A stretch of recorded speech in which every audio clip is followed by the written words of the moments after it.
All right, there we go. So now, formatting a number allows you to change how many decimal places it has. The one you guys really need to memorize is this .2f, and that will give you 2 decimal places float. So you have a decimal place 2, because you want 2 numbers to the right of the decimal, right? And that's going to be a float, so you have the f. What you can also do, and I didn't go over this yesterday, is called padding a number. And padding is making sure that that number is going to take up X amount of spaces. So this is really good for, so let's format 1, 2, this is really good for maintaining something that looks neat. We're going 1, 2, 3, dot 4, 5, 6, comma dot 2f. This comma, all right, let me add 4, 5, 6. Puts commas where you would normally have a comma in a number. So once you hit 1,000, and then once you hit 1,000,000, and once you hit 1,000,000,000, it puts that comma in for you. So it's really easy to see. Again, all this is online if you guys want to skim through the video, or if you want to just go through the book real quick. So this is giving me 2 decimal places with a comma, correct, everyone? What you can do is if you put a number, I think before the comma. So let's do 15. So it makes sure that number takes up 15 spots, 15 spaces. So if you hit the space bar 15 times, that's the same length as this right here. So before, our number was 1, 2, 3, 4, 5, 6, 7, 8, 9, 10. So this was already 10 spaces. That's why I didn't add any space to the beginning. Whereas this is 15, we want a total of 15 spaces for this number. The cool thing about this is if you have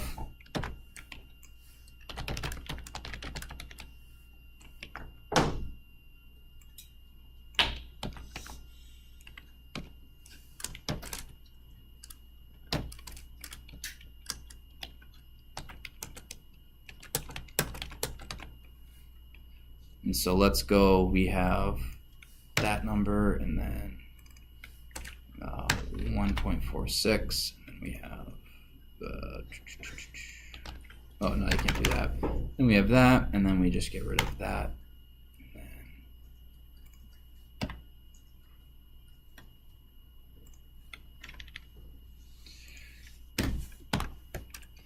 And then this is format. Example, OneDrive, classes, intro to Python. So then when we run this, oopsies, I had 1 extra parentheses.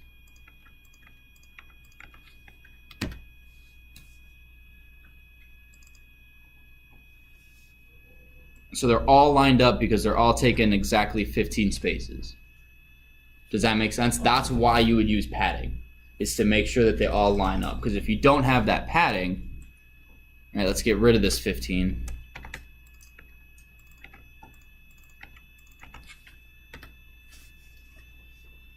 It all shoots it to the right. Tracking with me? Makes sense? Why you'd want to use it? Okay. And again, I think that's in the book too. So if you ever forget, you can always just look through chapter 2. Do you guys have any questions so far?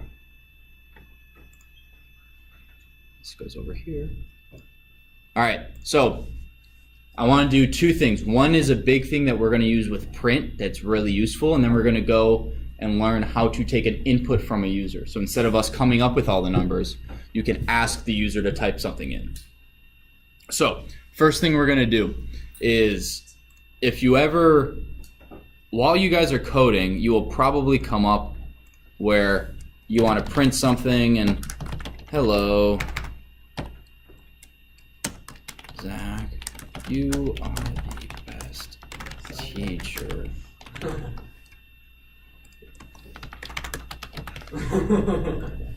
Teacher ever to teach. Oh, well, now I can't see what I'm typing.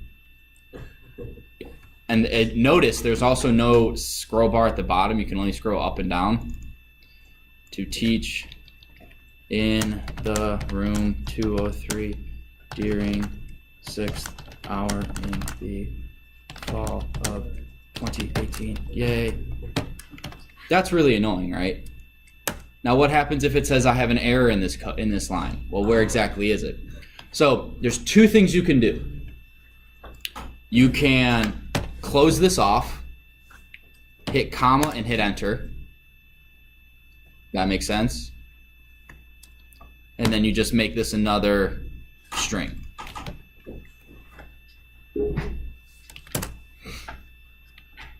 And it looks the exact same. Does that make sense? So all I did is I have this string up here. If you notice, it's no different than if I go print x comma y. Oops. Home. Gosh, my eye is twitching and it's really annoying.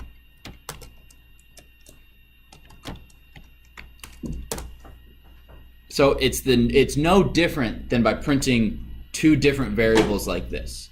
I just have set it as two really long strings. Does that make sense? Yes, no, maybe so. Yes. Abby, everyone. Okay. I saw you starting to talk to Lauren, so. No, Do you have a question? No. Comment, concern, No. suggestion? Okay. Well, I had one question. Yes. I noticed that you're not in the shell. How did you get a new thing? Oh, okay. So you guys weren't here for this. So all you do is when you're in the shell, if you hit Control N, it opens a new file, and that's called the console. So the console allows you to write multiple lines, and if I accidentally close this shell, my code is still saved. Okay. So what you'd want to do is once you have this open, go to File and Save As and save it somewhere. And then every time you want the code, we call this to run the script or to run the program, you hit F5. And it will ask you, do you want to save it? You always click yes, because every time you run your code, you want it to save. Because every little change, a little change can make a huge difference. Does that make sense? Yeah. Okay. So because mine, when I hit F5, it doesn't work. Is your function key on the function light? It is? Okay, well then what you'll need to do, as annoying as it is, you got to go up to run and hit run module. Okay. You could also maybe hit Alt RU. So if you hit Alt RU, same thing should happen. So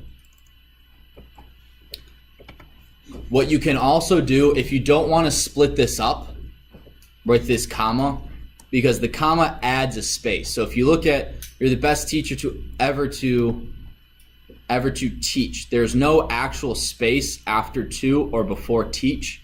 The comma automatically puts one in there. It separates your values. So if you don't want to have to deal with that, one thing you can do, you guys remember that triple quote I told you about at the beginning?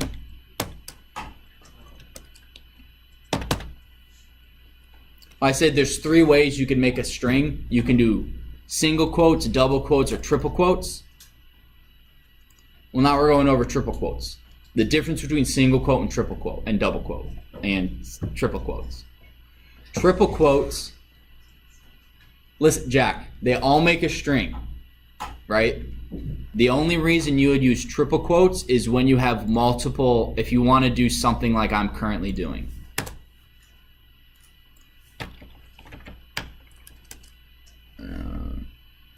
Oh no, I want that.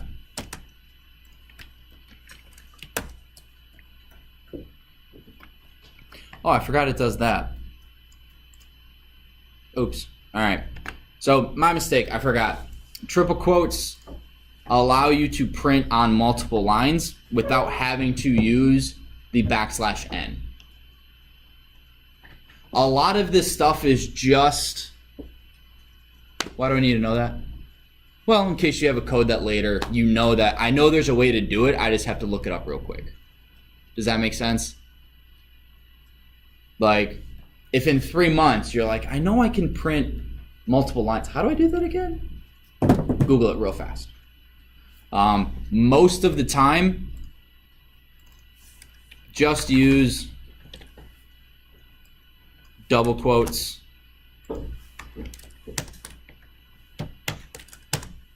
and if this happens, you can make your screen, you can make your this is actually about the font size that I create your homework in. Otherwise it's just too big and it's annoying.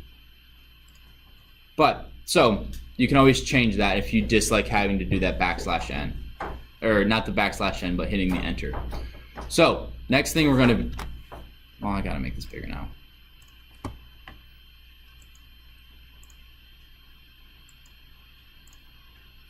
The next thing we're gonna do is, okay, so Z is 100, A is 3, B is 89, C is 19. Z, A, B, C. Now I want, oh, another thing that's very helpful. If you have code that's red, this is called commenting it out.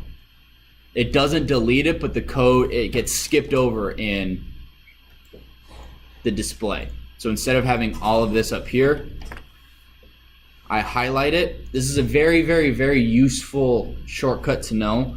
It's Alt-3 and Alt-4 gets rid of it. Alt-3 adds it, Alt-4 gets rid of it. Why would you use commas? This line displays the info. And there's actually, I think it's in Doom again, there's a section of the code in the game where they've commented that says, we don't know how this works, but it does. Don't change it. So if I'm grading your stuff, you can go, you know, let's say this is really complex code, and you just go, this randomly changes value, or whatever. Wow. Changes values for,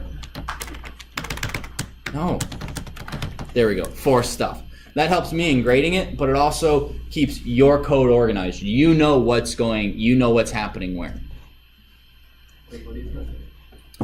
It's Alt-3 to do multiple line, and then as long as you have, as you young generations call it, the hashtag, anything after that hashtag on the line is commented out, but the next line is not. Yes? I tried Alt and it didn't work, so I tried Shift and that. Shift 3? Yeah. Yeah, but if you, what I'm talking about is I don't want to have to do that for each and every line. I hit Alt-3 and it adds. You can also go up to Format and it tells you shortcuts. Where do you go for the shortcuts, Jack? Okay. You go up to Format. That tells you all of the shortcuts for indenting, and we're not going to get into indenting yet because we don't need to. But to comment out and to comment out and uncomment a region of text, you highlight the text, and then you hit Alt-3 and Alt-4. Zach. Format tab on the top, because I don't have a format tab. In the shell. Yeah. You gotta be in the console.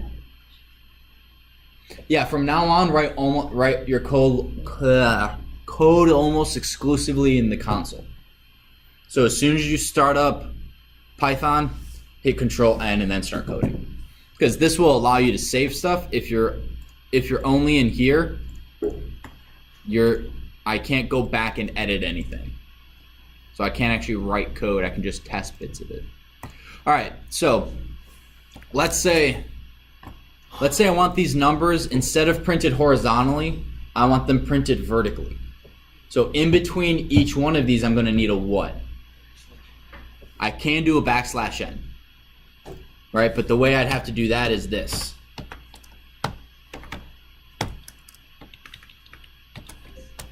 copy, paste, paste, paste, paste, paste.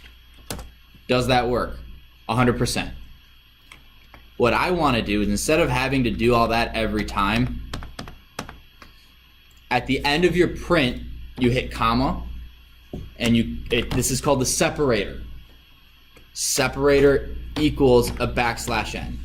So what this does is it makes whatever the comma, instead of it being a space like it normally is, it's whatever's in here. Does that make sense? Yep. So I hit FN, or I hit F5, boom, instant list. And I can have this be whatever I want. I can have it be smiley face. Oh, that's if you eat Pringles. That's that face. I'm keeping that like that. That's the Pringle face. So it's that value, Pringle face, value, Pringle face, value, Pringle face. You have a question, Abby? No. No? Okay. By default, this separator is just a space. This looks exactly the same as this. So if you don't have this, it will default to a space. But it's really useful to know that I want these in an individual, individual list. Boom, boom, boom, boom, boom. Does that make sense? Now what happens if I want to end my print value with something? I type end equals, this is the end. Oh, cancel, and then let's do \n. And then at the end of it, it tells me that's the end of the print function. So you can add these two functions into print, and it will dramatically change your ability to control what the output and the display looks like. Everyone tracking with me? Can everyone do an example of this on the board or on your? I'm gonna walk around. I want you guys to do this. I don't care what it is. I'm not gonna have it at the board at the beginning. So this will be just a 2-minute exercise for you guys to print. You guys can create your own variables, or you can type in words, you can type in numbers, I don't care. Just as long as you have at least 5 items you're printing and you separate them with something, and then you end the whole thing with something. I don't care what it is. Go ahead. If you guys don't remember, talk amongst yourselves. This is fine. Try for 1 minute to do it yourself. If you don't get it at that point, ask your neighbor for a minute. So we're gonna go for 1 minute. Okay, so we got to 150.12. So by yourself, go for it. Then ask your buddy.